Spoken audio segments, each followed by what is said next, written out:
right. First of all, thanks for coming to our training today.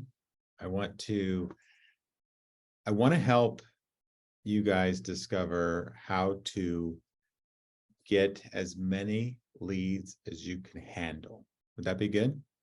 So I've got Mike on the computer, Brismus here, Larissa, Mandy, and then in my office with me, we also have Jonathan and Fu. So thanks for being here at the training. The title for this training is called Finding Clients in the Niches or Niches, however you want. But we do know that there are a lot of people out there. So I sent out some messages prior to this, just talking about how, having goals is not really the big deal about you can't achieve your goals by just having them. But we want to help you guys. Hold on a second. Can you guys mute that or turn it off? Fu. Yes. What's up? Thank you. Okay. So in terms of how to generate leads and how to generate clients, I believe that for all of us, it should not be hard to generate clients if you know how to do it. And so I want to just do some dialogue on how we get clients. I did a recorded video with Dawn the other day. We were at lunch and we're talking about real estate, and sure enough, the waitress, her boyfriend is an engineer and he's looking at buying a property. How do we come across that, right? How do we find that? Is it always that easy? No, right? It's not always that easy. However, we want to be able to grow our business, right? Who wants to grow their business in 2023? All of us do, right? Alex, you want to? Mike, you want to? So what I wanted to do, if you guys are okay with this, is to use some of your desires and goals as examples, and we can work through it. Because as you see me ask questions of one of you guys, then, and as we develop strategies, you will all learn from this process. Does that sound good? So do I have a volunteer? Who wants? All right, Fu's volunteered. Fu, thanks for being here online and in person. Tell me, how many transactions do you want to do this year? 35. 35. Okay, so how many of you think that's admirable? I do. I think it's amazing. 35 deals, second year in the business. Not only is it amazing, it's totally possible. So how do we get to 35 deals? Fu, what do you want to do to get to 35? That's the place I'm stuck on. That's where you're stuck. 35 just sounds good. Why not 36? Why not 34? I can do more. You can do more? Why did you, but let's just talk about, why did you settle on 35? Because I haven't hit, well, I hit one goal so far. You hit one goal so far? So last year on August 15th, I wrote down on my whiteboard saying close the deal before the year end, which I did. Yes. So I feel like I said, a goal that I can reach, I feel like I can reach at 35. Great. So you just picked 35 out of a hat. Yes. Can you guys hear him talk? Or is he quiet? All right, I'm gonna put on. Not really. Okay, It was muffled. I'm gonna turn on my speaker here. Can you, Fu, can you? Right. So yeah, 35. I picked it out of a hat. Is that better, guys? Is that better for hearing him? Just nod your head. Yes. Fu, say hi something. Is Hi, Larissa. Hi, Mandy. that better? That's Way better. better. That's better. Okay, good, good. Now we're using a microphone. So the reason I asked this question right from the beginning is, how'd you come up with 35? Why does it matter?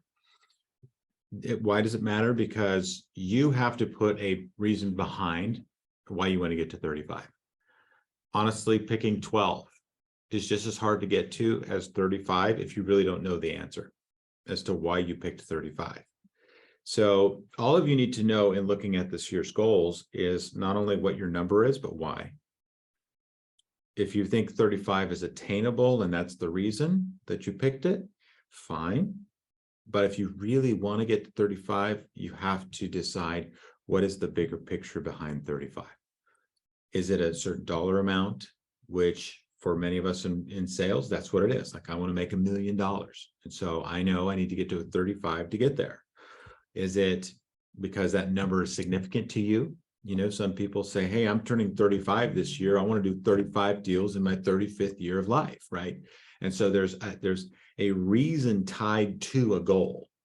And if that reason is not significant, then that number needs to change. Okay. So if you guys have questions along the way, feel free to interject. I'm just giving you some background information on how to set a goal and make it meaningful. Because if you just want to do 8, great. Like, we want to help you do 8, but 35 is awesome. But so is 100. But why, right? Why is that number meaningful to you? So before you go into any of the strategies to get these clients, you have to know why. Now, when I was in my first year of selling real estate full-time, I had left a job previously in real estate as a vice president, president, whatever the owner wanted to call me at the time. And I had 2 babies at home and a wife who didn't work. And I was not paid the last 3 weeks of my work at the previous job. And I quit in December in 2008. Now, if you all know what 2008 was like, it was a terrible housing year. 2009 was equally as bad. 2010 was equally as bad. And I went full-time selling real estate. My number did not matter. My why is what drove me. I had to pay the bills. And I knew that I was going to do whatever I had to do to pay the bills. Now, that first year, I ended up doing 22 deals. But here's how it looked for me. The first 6 months, 5 months and a half, because I closed in June, I closed nothing for 6 months. And my wife and I lived on beans and rice and top ramen and credit cards. That was our life. We were paying, I had a mortgage payment, and that's exactly what we did. But you know, I looked at other job opportunities. I said, well, I could go like work nights at the grocery store. I could do something. And my wife and I sat down and says, look, if I'm going to go get paid $12 an hour or $18 an hour at the time to do some, 20 hours a week, I might as well bet on myself as the most important asset that I own and work those extra hours in real estate. And so I did. That first 6 months, my family rarely saw me. It was just a reality. I mean, I would show up at the office. I'd get there at 8:30 in the morning, and I wouldn't leave until 6. And if I had clients, I wouldn't leave until 8 or 9 or 10. One night I was there, it was really late. I was there till 11 o'clock with a first-time buyer explaining the contract. But we had seen a house that day, and I needed to make sure they were okay. And I worked till like 10:30 at night, didn't go home till 11 o'clock. But every day I went to the office and I worked and I developed strategies. And then I ended up closing 22 deals between June and December, because the work I was doing was producing leads that weren't producing income until the second half of the year. So what do? We have to have the why. I mean, I was driven. Again, if you guys don't have your why, the number doesn't matter. Does that make sense, Fu? Yes. So realistically, does 35 have any meaning to you? No meaning. Because 36 is 3 a month, easy to measure, right? And 3 a month means you get a paycheck all but 1 week out of the month if you average it out, right? Every 3 weeks you're getting paid. Some people say, hey, I want to make 52 deals a year because I know I'm going to close 1 deal per week. I'm going to get paid every week to sell real estate. Like, those are cool reasons behind the idea of a number. So what's your number, Jonathan? For some, it's like 8 because there may be a second breadwinner in the family, and they know that 8 equals about 75 grand, and that 75 grand changes the trajectory of the family, right?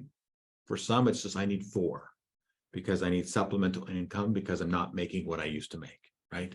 There's lots of reasons. Do you have a number? Since I'm in school, I think I'll maybe like 8 or 10. No, there's no 8 or 10. You 8 can't through- work with 8 clients or 10 clients, 10. right? Say So 10. this is 10. You're going to go 10.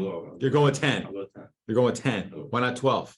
Because I like the number way 10. You like the number 10. Yeah. 10 looks good. 10 was your number in high school? No, 10 was your number, 30. huh? I was number 30. Number 30. So why don't we get to 30? Right? So guys, see what that makes sense? Does that make sense? What is your number? Write it down. And why? Put a big box next to it. And why is it meaningful to you? What is it about the number? You change yours to 7 from 35 down to 7. It's more, it's meaningful. 7 is meaningful. 7 per month. 7 until now until June. Now until June. So you want to do 7 between now and June. July, until July. Now I'll in be Ju- hit my 1 year mark of full time. Okay, so 7 between now and July, which is also a 7. All right, 7 times 7. All right, cool. See, now we're getting somewhere. When your numbers matter, they take bigger in priority in your life and they mean more things. Otherwise, it's just a number, you know? Alex, does that make sense? 100%. All right. 100%. My You got number's your 12. number? You Number's got 12. your number? Yeah, my number's 12. My nut on a monthly basis to cover my bills is $3,700. So I got to make enough to cover that. Plus, I like to do certain things. We had a meeting with Don, and I want to pay like $7,000 in debt off. My son's got to get braces. August, I want to go back to Hawaii. All right, and you know exactly what all this is going to cost, right? Braces are $5,000, Hawaii's 15, the debt's 7. In order to meet your 37, your 42,000 a year in housing expenses, you got to make sure you have enough to add on to everything to pay that off and to have no other income, right? Right, and then also have some more savings. Very good, very good. So see, numbers matter because it just sets the stage for where we're going. So you all need to know what your number is. It can be a financial goal. It can be a significant number for, you know, just that you like the number. It doesn't matter what it is. It has to have meaning to you. All right. So once you have that number down, so 7, let's go very specific, very targeted. And I'm going to walk you through some stuff that Todd and I have done because we have got very, very specific on how we target and how we market. And we've cut back our database. We have cut back our ad spending, but we've become very more targeted and our results are better. That's what we want. We want to have great results for your marketing, right? So, Fu, 7 between now and July. Buyers or sellers? Both. What's the mix of both? I would tend to be more with buyers. How many of the 7 are you going to do with buyers? 5 buyers and 2 sellers? Okay, so see how we're getting very specific? I want to know, how are you going to get those 5 buyers? That's the part. That's the part, right? What kind of buyers? First time home buyer, First-time home buyers? I think it's fun for me. dealing with First-time it. home buyers is fun for you. Do you feel like because you're younger, you mesh better with younger first-time home buyers? Yes, and then I like to guide them through the process. You like to guide them through the process. So you like to teach and educate along the way, right? That brings you great joy and satisfaction. Congratulations, by the way, in escrow with the buyer right now that you help them find it. That feels really good for you, right? And that's a good driving force. It really is. Like, that's a great reason to love buyers. So you have 5 buyers. Did you write that down? Yes, sir. And you wrote 2 sellers, right? So do you know one of those 2 sellers already? Maybe, Maybe. because it was last year, they got divorced, the husband wants to sell, the wife doesn't want to. Okay. So And one of them, they might sell this year, hopefully, hopefully between now and July. yes. Okay, so you have one of the 2 sellers potentially identified. Okay, so these 5 buyers that are first-time buyers, what price point are they buying? 800 down. 800,000 and under? Yeah, well, right now, that's the people that I got on the phone with. Well, those are the ones you're on the phone with. Is that the ones you want to work with? No, yes. No, I don't know yet. Cause I haven't met them. So. No, but like in your mind, if you could work with 5 buyers that are buying $1 million houses versus 5 buyers that are buying $600,000 houses, which do you like better? Hence the $1 million. Why do you like the $1 million better? Because if they hit that price point, I feel like they'd be more serious. They're more driven to buy. I think they're more driven to buy. It's, Are you sure about that?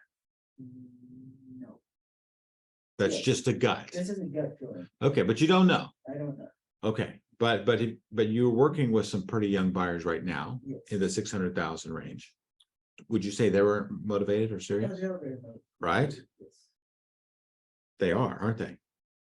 Someone who has $1 million that has a lot more options, perhaps they're not as serious. Yeah.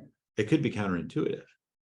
So the reason I want to go through this process is because you have 5 buyers that you want to serve, and you need to know what price point. And all this is going somewhere. This is a big funnel Yeah. that we're building that's going to generate a very unique targeted ad. Okay, a very unique targeted message. So you have buyers that are first-time buyers. Did you write that down? First-time buyers? Okay. And I'm assuming these are younger buyers that you're interested in working with. Yes. Okay, so younger buyers. Because it could be like 50, like I posted a post online. It says, if you're between 25 and 35 and haven't bought a home yet in the last 10 years, why? Or would you buy right now? And I had like multiple comments. I'm 43, never bought a house. I'm 48, still haven't bought a house, can't afford a house, right? Those are still first-time buyers, but those are older. Yeah. But you're looking for younger. Yes. Okay, younger buyers, why? It's the journey I'm guiding them through. They, Okay. Do you feel an affinity because of your age? yes, because I feel like older buyers, they don't respect me as much. Great. So you feel respected upon your age group. Fantastic reason. How about communication styles? Better, Better? but I feel like I communicate with older people better.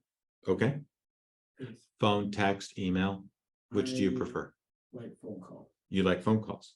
Phone calls are great, especially for an older generation that doesn't do a lot of texting. It is reality, right? Okay. You have 5 buyers.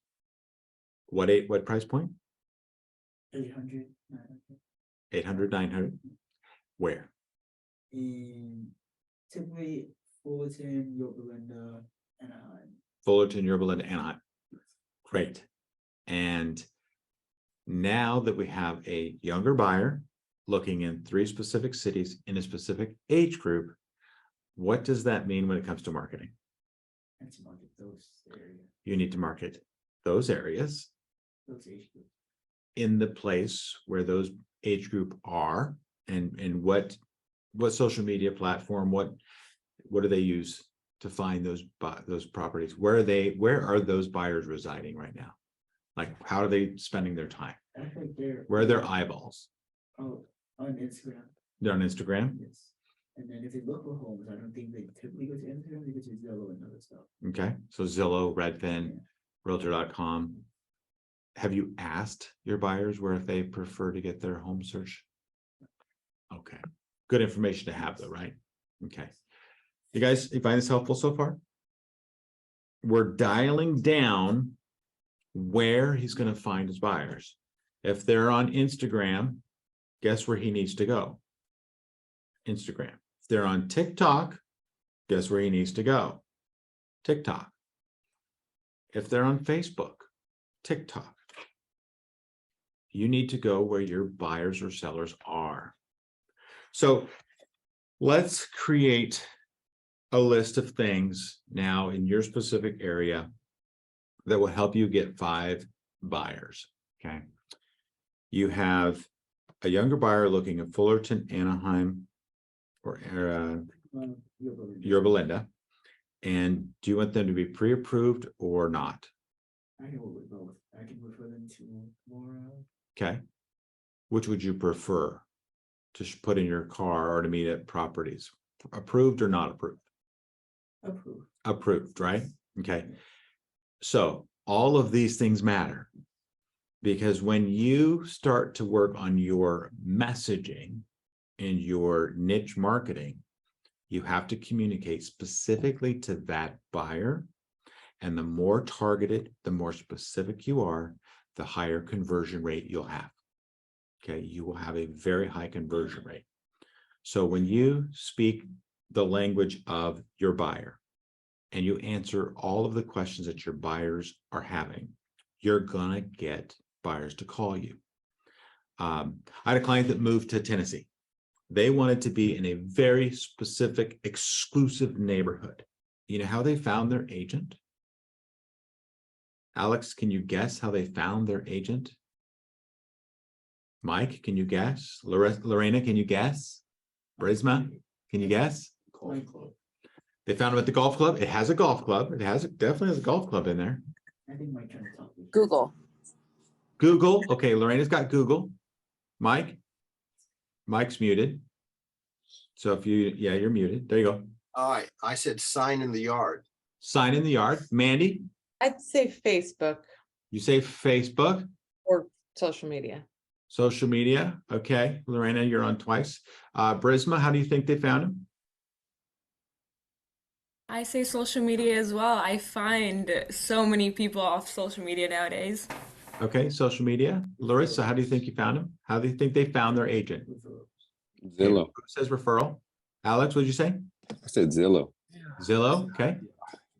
I say social media or referrals from the area. Okay. They found him on TikTok.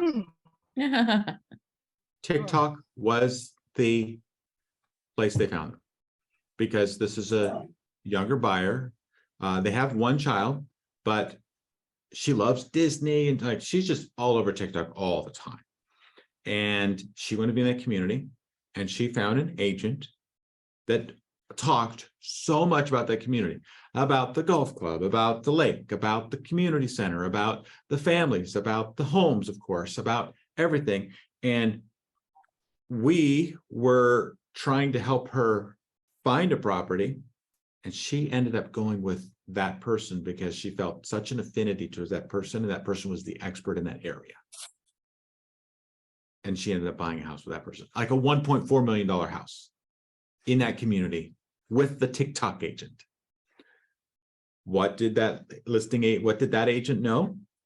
She knew that if she wanted buyers for that community, that she needed to be all about that community. Why don't we as agents focus in so much on our social media and our marketing? What are we afraid of? Like, why don't we do that? Jonathan says laziness. Good answer. Alex? Just common fear, I think.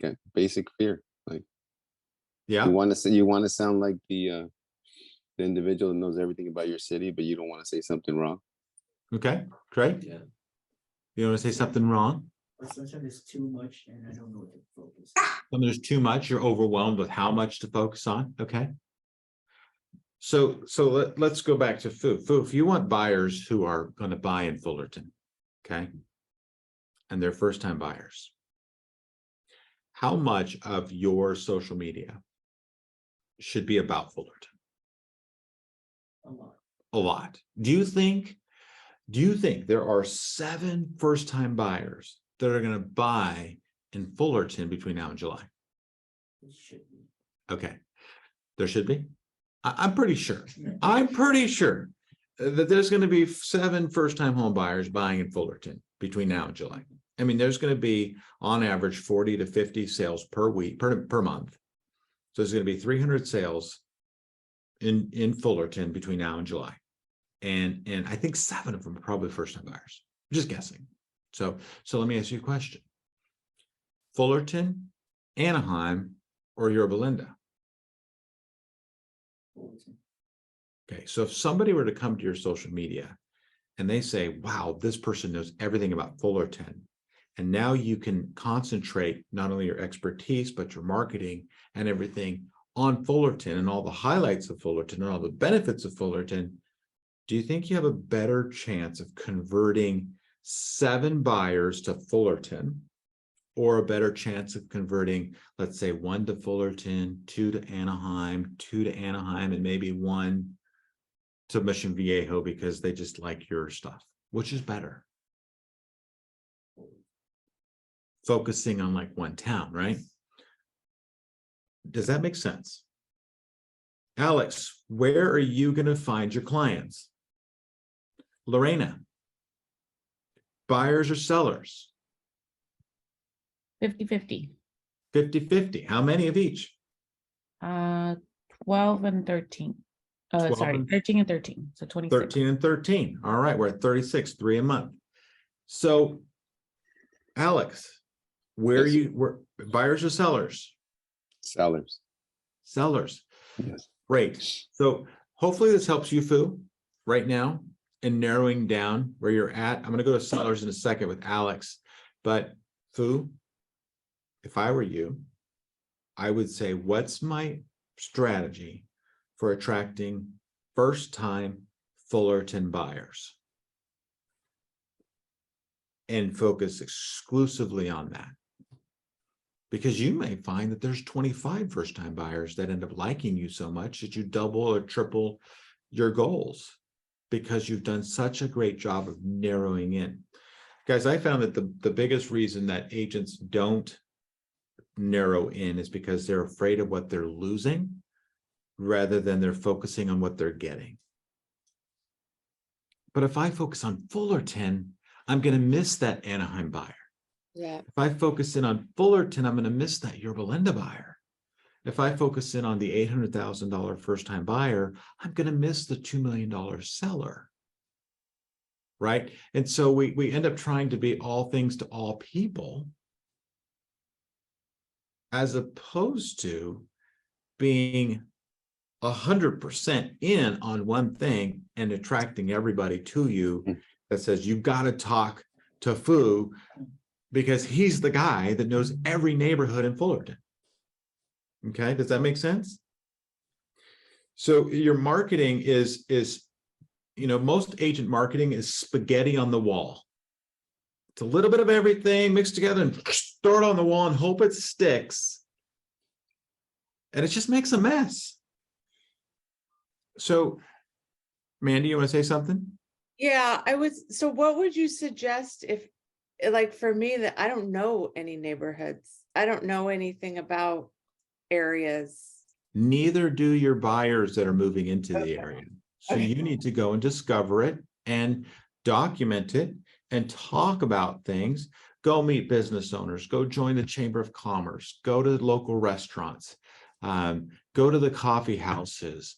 When you meet clients or you have people that want to get together with you, say, hey, let's go to this place in this town, go meet the people, and then share your journey. Okay. School reports are online, crime reports, which we don't recommend that you advertise, but all that stuff is out there that there's a lot of research you can do. Okay. And when you Google, let's say you want to specifically, what city, Mandy, do you want to focus on? Honestly, that's a good question. I feel like eventually I would like to live in Costa Mesa. So Okay, Costa Mesa, fantastic. where I'm You're thinking. going to start Googling and creating a spreadsheet of amazing things in Costa Mesa. Just start doing online research, just like any buyer would do. Okay. What are the best places to eat? What are the best places? What are the best schools? What are the beaches that are the closest to Costa Mesa? What is Costa Mesa known for? What are the ADU laws? What are the, apartment rental, whatever it is? What are the demographics? You figure it out. You become the expert and then you share the journey. Okay.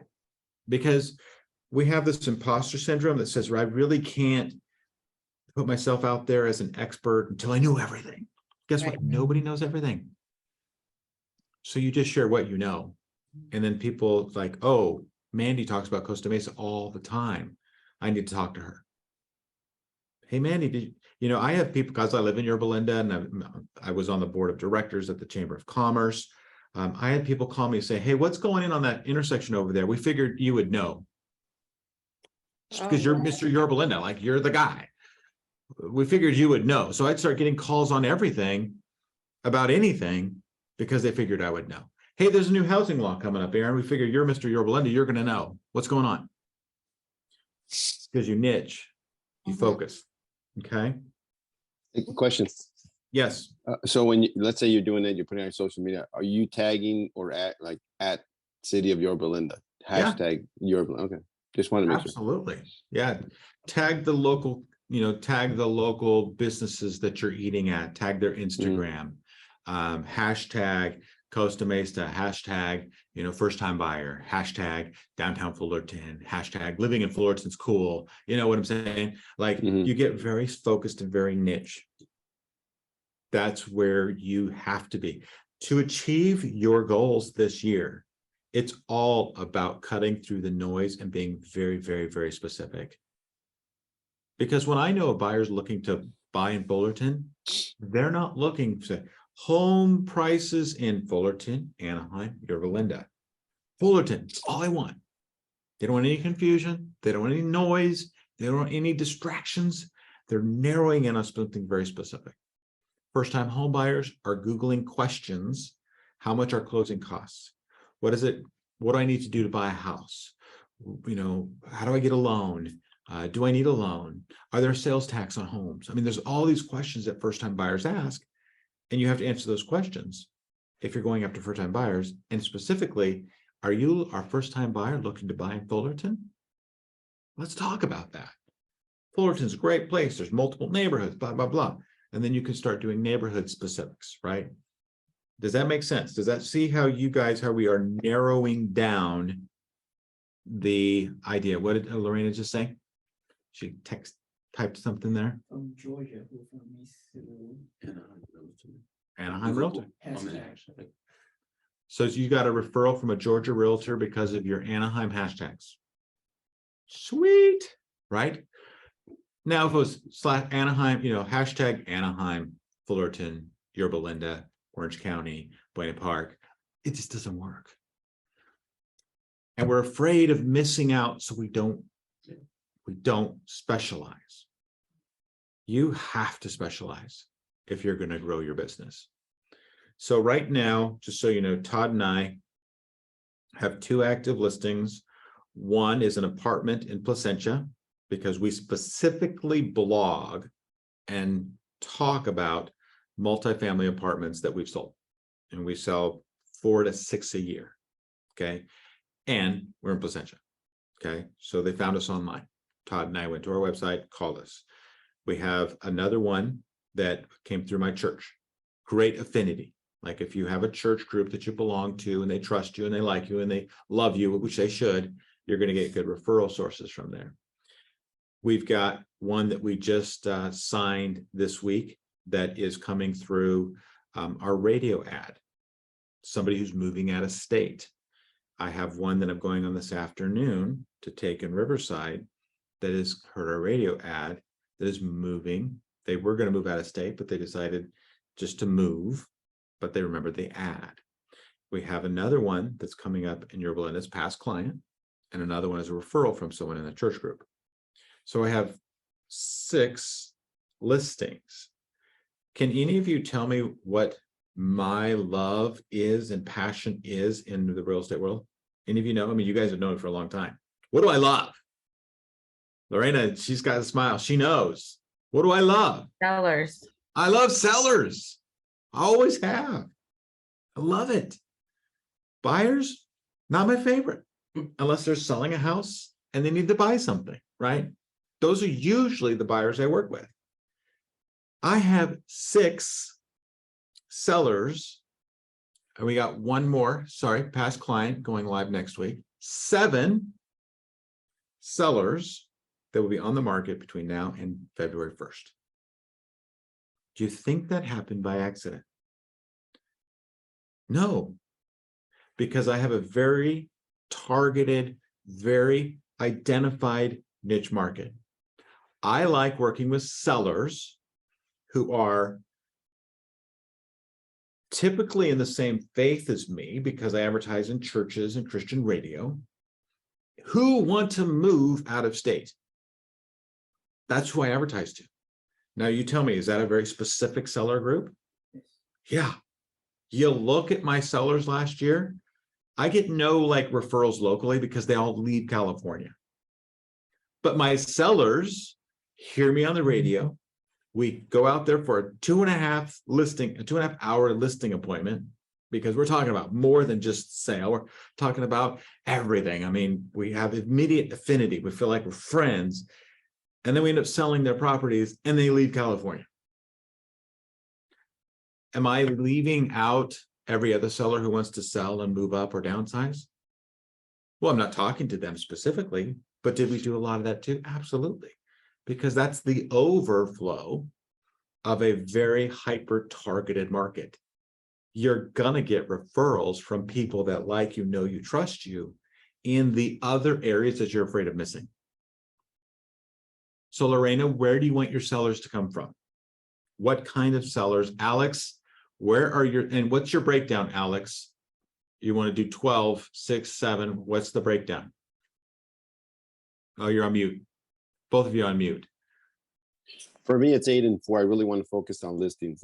I think for me, listings just provide a lot more flexibility. Okay, 8 listings. Fantastic. Lorena? Ideally Anaheim. Anaheim, ideally, Anaheim. All right. So, Lorena, you have to talk about Anaheim. You have to talk about selling a property in Anaheim, things you need to know when selling your Anaheim property, right? That's like just blasted everywhere, because you're also going to get people that sell in Buena Park and Fullerton, and they're still going to come to you. But if you can get 25 Anaheim listings because you focused exclusively on Anaheim, wouldn't that be amazing? That would be great. Right? So focus in on specific Anaheim, you know, and even within Anaheim, there's neighborhoods, you know, there's around Disneyland, there is some of the older historical homes in Anaheim. There's, right? Mhm. And let's talk about sellers. Alex, you want 8 sellers? Where? What Yes. city? Santa Fe Springs, Norwalk. Specifically Santa Fe Springs? There's 5,400 homes in Santa Fe Springs. There's more businesses than houses in Santa Fe Springs. Okay. So Norwalk's huge. Do you want to be Santa Fe Springs or do you want to be Norwalk? Santa Fe Springs. Well, no, actually, I take that back. Norwalk. Norwalk, Okay. I see more movement. Do a gut check. Find out where you need to go. Focus in on Norwalk. Okay. You can't be all things to all people. Then you get no phone calls. If you're the Norwalk specialist, now let's talk specifically. Anaheim sellers, Norwalk sellers, Norwalk was built earlier than Anaheim was. But how do you find sellers that want to sell in Norwalk? How can you be more niche than just saying, well, sellers in Norwalk? Well, for me specifically, I want to look at people that have been here maybe 25 years. Okay.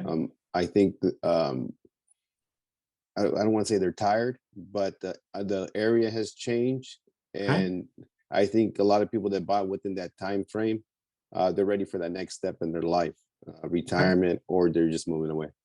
Okay, so let's talk about that. If this is an easy title search, you can go into title and you can ask them, I want a list of every home in Norwalk that hasn't sold for the last 25 years.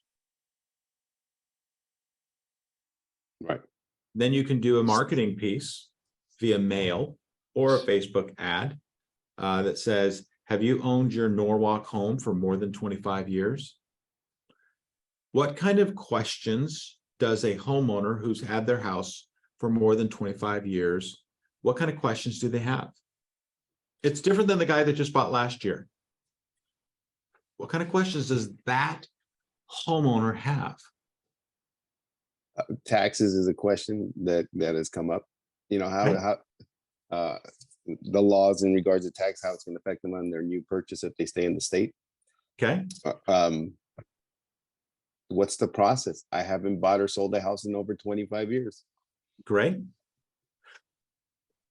So when you realize, now I hope this is helpful for all of you. Okay. When you realize that you want to focus in on a very specific seller, Alex Norwalk owned the house since 1997 or sooner.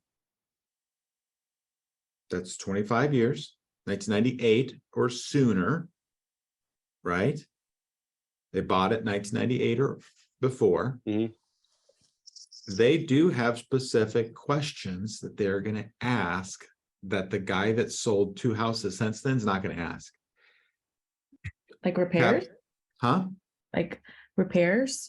They're going to ask questions about repairs.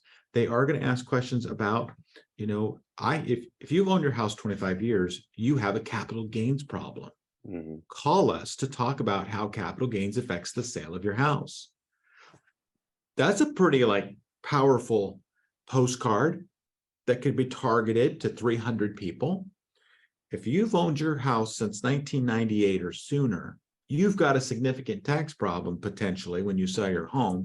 We should talk about capital gains if you're thinking of selling. Who's going to call you on a postcard like that? Owners that have owned before 1998 who are thinking about selling. Is that the kind of phone call you want to get? Absolutely, right? Mhm. Would you also record a video and put it on YouTube that says, hey, here's some common questions that Norwalk homeowners have that have owned their homes prior to 2000? Capital gains. Like someone's Googling and YouTube is owned by Google. So they go to Google, how do I deal with capital gains in Norwalk? And all of a sudden a video pops up from Alex that specifically says Norwalk homes capital gains issues. Guess what video they're going to watch? I gotta go watch Alex. Alex is now the expert. They found him through Googling that term. So what other issues? Can you sell your house without making any repairs? If you've owned your house since 2020 or since 2000 or before, can you sell without making any repairs? Great question. Answer it. Can I transfer my tax basis? Where should I go? If I sell my house in Norwalk, where am I going to move to? I made updates. I have unpermitted modifications to my home, and do I have to get those permitted? And how will that affect the value of my house? Right? You start thinking about the issues that a lot of the Norwalk homes have, and now you can start asking those questions and answering them through your marketing. Or just even And like then a you pre-sale attract- inspection. Pre-sale inspection, because the city of Norwalk doesn't. Southgate has it, Cudahy, all those areas do. Right. What city, inspections are required when selling your Norwalk home? Yeah. That's a great, the answer is none, but you have to ask in the affirmative because you're a good, subject line writer to get people to watch your video, right? I mean, I watched this thing, I watched a video, or I read an article that said, what cars does Nicole Kidman own? And she's standing in front of 2 Ferraris. And I thought, wow, she probably owns a lot of great cars. Dude, she doesn't own any luxury cars. It's like a Q7. She has like a Toyota Camry. She's got like all these, she does a Land Rover, like expected cars, nothing exotic. But I was totally sucked in because of the headline. The point is that you write your articles and your marketing in such a way that gets that one homeowner that has that question, that's serious about selling, to give you a call. Think about a farm area for if you're looking at sellers, a farm area of 1,000 homes. That's a pretty big marketing budget. Would you agree? If you need to hit 1,000 homes twice a month for 8 months before anything sells, that's a big marketing budget. Let's just say it's, $1 per home per mailing when you include all of your time and effort and everything. That's $2,000 a month. That's $24,000 a year dedicated to 1,000 homes. If you do the research like Alex is talking about, and he finds that within that 1,000 homes, there's 300 homes, or maybe only 75 homes, but let's say 100 to make it easy for math. There's 100 homes that meet his criteria in this neighborhood owned since 2000 or before, there's 100 houses. They're going to all be asking the same questions. In fact, they might even know each other because they know that that person down the street has been here as long as I have, right? They might even have like a community of people that just know each other because they all lived in the homes when they all went outside and talked to each other, versus now everybody kind of goes inside, doesn't talk to, right? You have that group, right?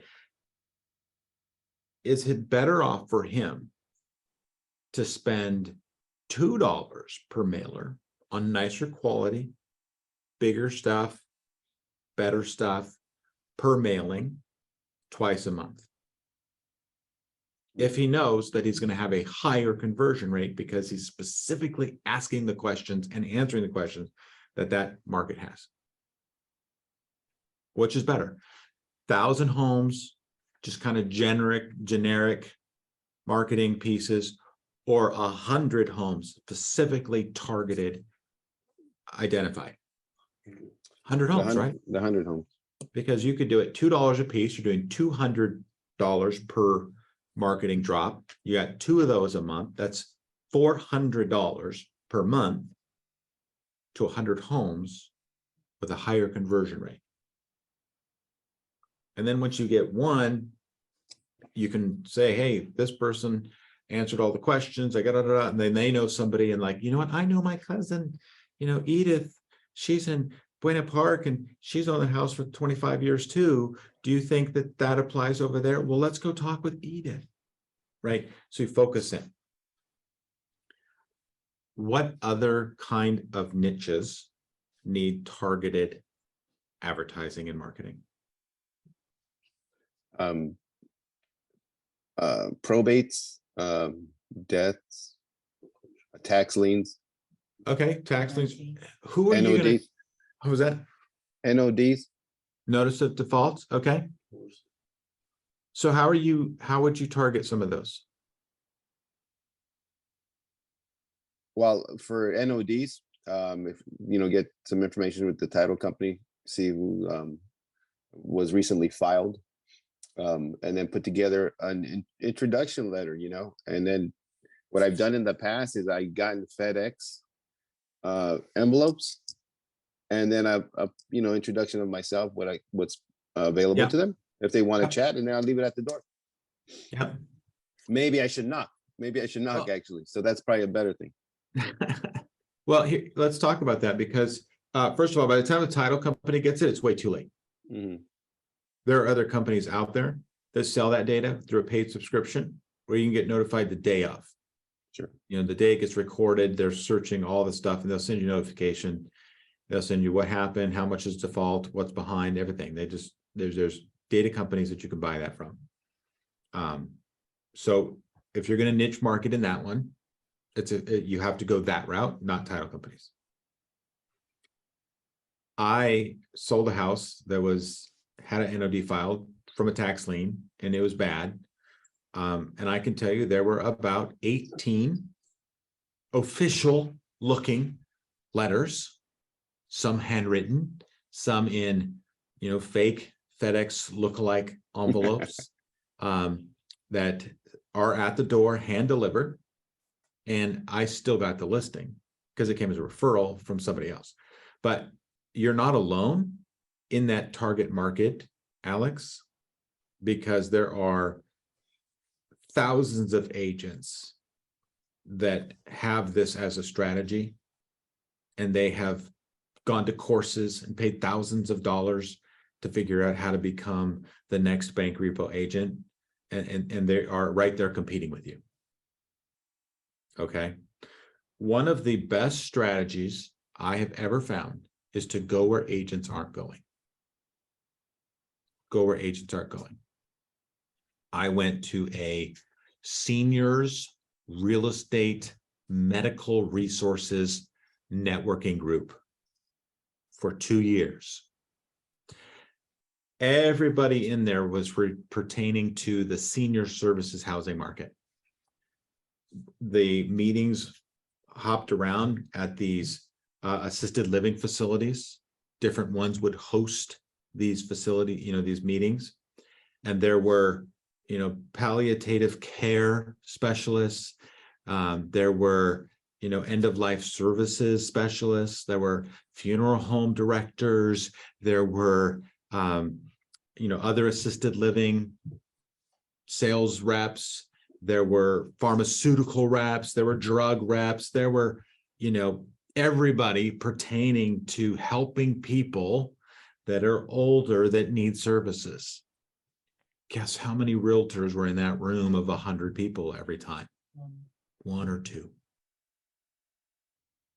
Oh, you said real estate? Yeah, you have a client that needs to sell a home because they're no longer living in it? Actually, I do. So I got referrals because I was specialized as the realtor in the room to help with the one thing that none of these people can do. Does that make sense? Mm-hmm. Go to places realtors aren't.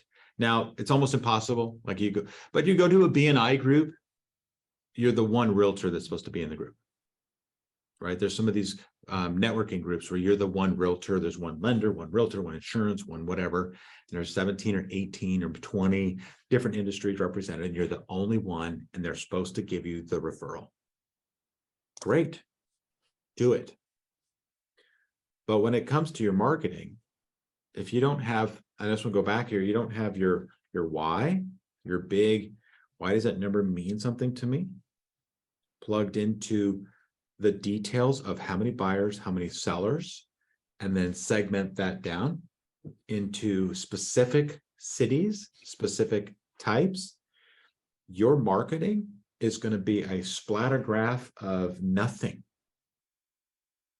And you're not going to have any significance to anybody because you're all over the map. So you have to narrow down. You have to niche market, because then you have great affinity and you have great conversion. Because if Alex becomes the guy who sells homes in the one-ways in Norwalk for people that have been there for more than 30 years, he's going to be the guy. He's going to dominate because everybody's going to know he's the guy. Period. End of story. Right? And Alex, you know exactly what I just talked about. You know the one-ways, and you know the problems with the one-ways, and you can talk the language, right? If you are the people that speak the language of the people you're trying to reach, you will be successful, and the leads will be everywhere. When I did those 22 deals, I said to myself, I really like, I had my MBA. I like working with executives. I like working with professionals, and I like working with people that need to sell. So in that first 6 months, I was taking every class I could on relocation, working with buyers that need to relocate, working with sellers that need to relocate. I got all these certifications, and I was like that doctor who had like 19 designations after my name in 6 months, because I was a CRS, I was an SRES, I was a certified relocation agent. I was a certified REO agent. I was a certified short sale agent. I was and because I didn't have a lot of clients, guys, in that first 6 months. So I filled in my time learning about how to speak the language of every different potential client I could, specifically relocation being my strength and my emphasis. Of the 22 deals I closed that first year, 13 of them were relocation, because I got into the niche of corporate relocation, and they liked me and they liked my knowledge, and they said, we're sending everybody to you. And I had to go compete for those listings. I worked with executives from, you look at my bio, I worked with executives from Home Depot, CNA Insurance, AIG, Raytheon, Boeing, you name it. I moved some of their top executives out of California, because when their employer calls and says, hey, we have a new assignment for you, those people go. And they leave behind their house, and they're not worried about what happens. Motivated sellers, companies paying for the commissions. I always got 3%. I mean, it was amazing. It was fantastic. But I was always competing against somebody else, because they always make you compete for that business. It was never mine. It was not a guarantee. but I end up winning over 70% of the listing agreements, presentations I went on. It perfected my business. It perfected my presentation. So when you're looking at your niche, Mike, you're looking at your goals for this year, right? How specific can you dig? How specific can you go? Mike, you're muted. You're muted. There you go. Do you want me to tell you what I'm thinking then? What are you thinking How, right now? how lazy or focused I am. I want to sell 5 homes, Okay. 5 sellers in Placentia within a mile of my house. Fantastic. Now you have to Oh, dig and deeper. I want old people too while I'm at it. Well, now you got to dig they don't deeper. care. But now you got to dig deeper and find out which are the most likely 50 homes in the 1 mile radius or the 100 homes that you can just blast and really go over the top in answering questions for them.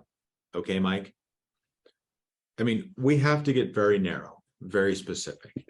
Imagine you own a house and you need to run a pipe from your home because you have sewage and you got to get it connected to the sewer in the street. And you hire a contractor and and you say, hey, I need a pipe from my house to the street. Okay. And 2 days later you show up and the whole front yard is gone. It's got like a trench like 25 feet wide and 40 feet deep. I'm like, what are you doing? Oh, we're putting in this big old pipe. You know, it's an 18-foot diameter pipe. You said you needed a pipe between your house. Well, we're not building a tunnel, right? I just needed a 4-inch. Oh, you didn't say you needed a 4-inch pipe or a 6-inch pipe. Oh, you actually needed to go from the front of your house, not the back of your house, because we dug up the backyard too, right? Like all these things can be disastrous and a waste of money and time if you don't be very specific.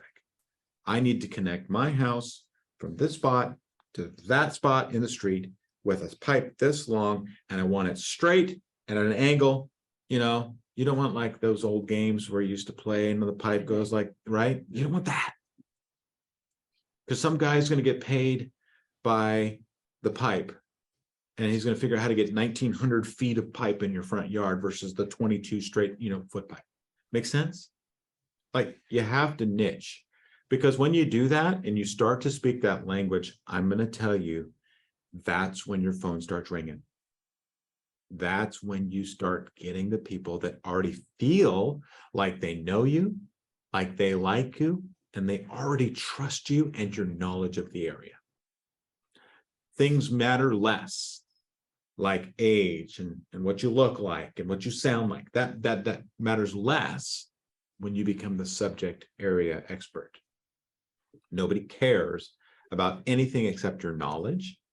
And so get very specific.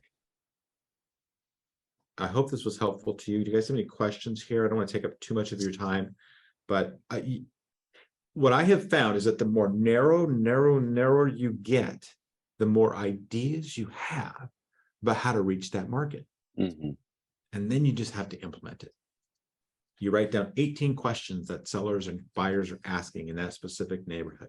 You do 3 pieces of content every week. You do something daily focused in on that neighborhood, focused in on that sale, focused in on whatever, and you just go for it. And then people call you off TikTok. Alex, go ahead.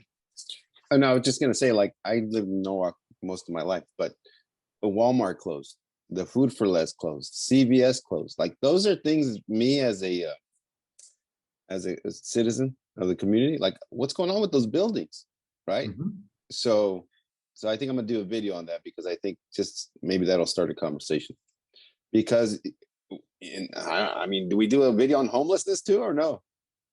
Is it a Stay away city? from that? Is it impacting your city? It's, yeah, man. Heck yeah, I see those things, There you go. I mean, you can't turn a blind eye. It's an issue, right? Yeah. It's an issue. And some of the people that I've talked to and I've helped, and for them, it's like, come on, man, you see what's going on in the area. That's why we're at it. We're going to Vegas. We're going to, out of state. Yeah. And so Alex? the question becomes in any of your content is, who's my target audience? What question am I answering? Mhm. And why am I putting this out there? Why? Is it just for knowledge sake?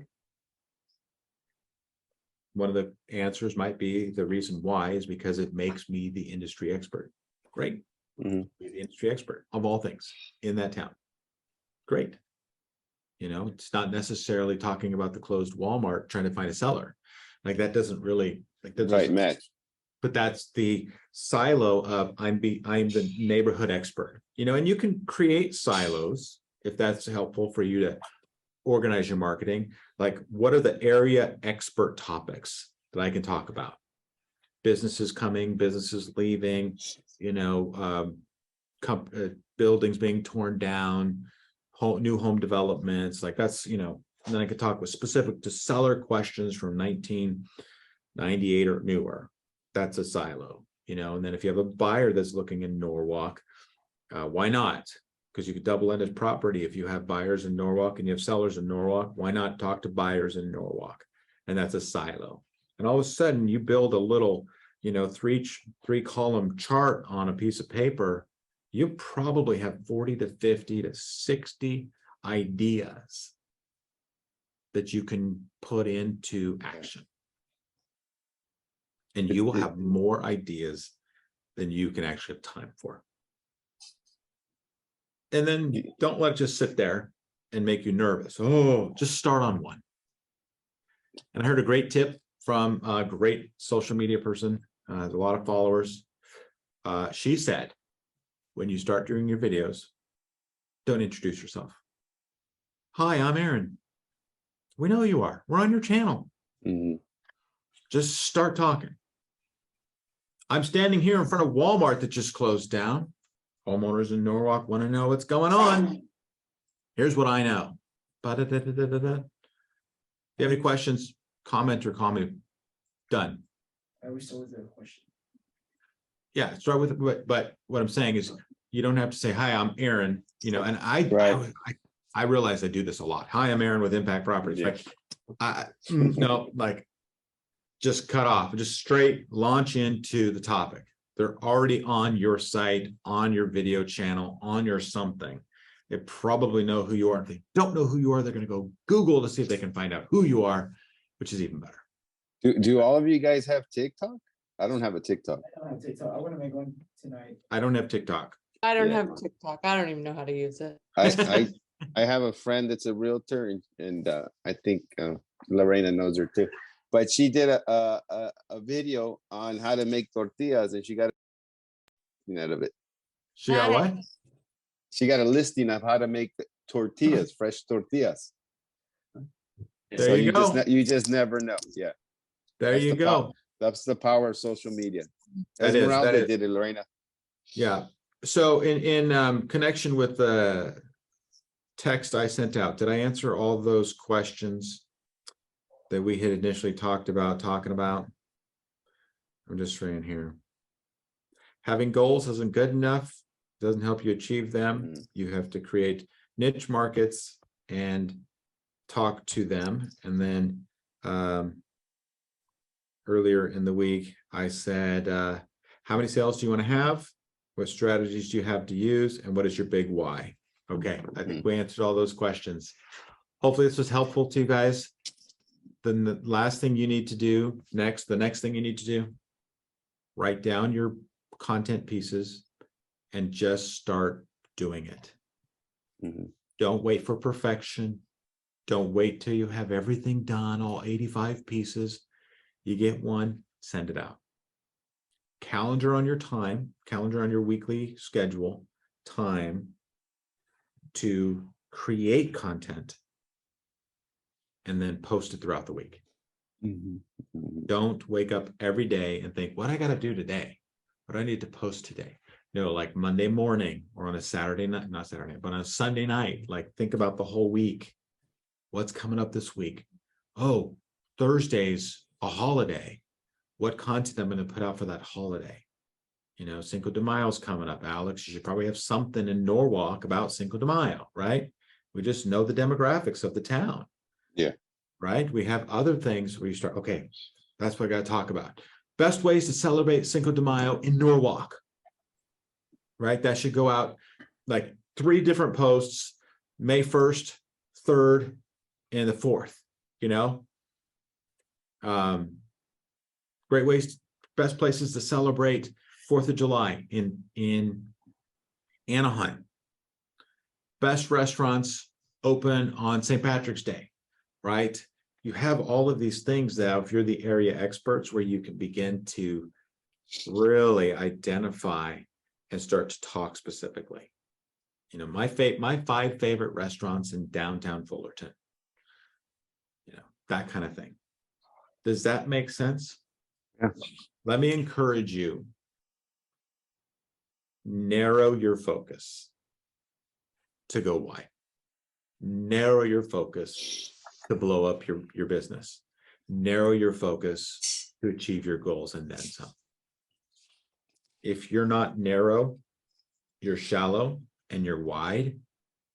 And those are the first lakes to dry up in a drought, is the ones that are 2 inches deep and 3 miles wide.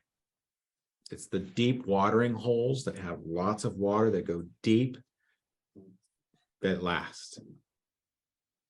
And if you've ever seen like those African Sahara desert documentaries, where do all the animals congregate in the middle of the heat of summer? At the watering hole. Yeah. Right. If you can provide that resource to people online, guess where they're going to gather? They'll start to come to you. So do that. And I hope that's helpful. Mike, Lorena, Alex, Jonathan, Fu, Mandy, thanks for hanging out till the end. And I'm going to repost this so you guys can go back and watch it. And thanks for being a part of it. God bless you all.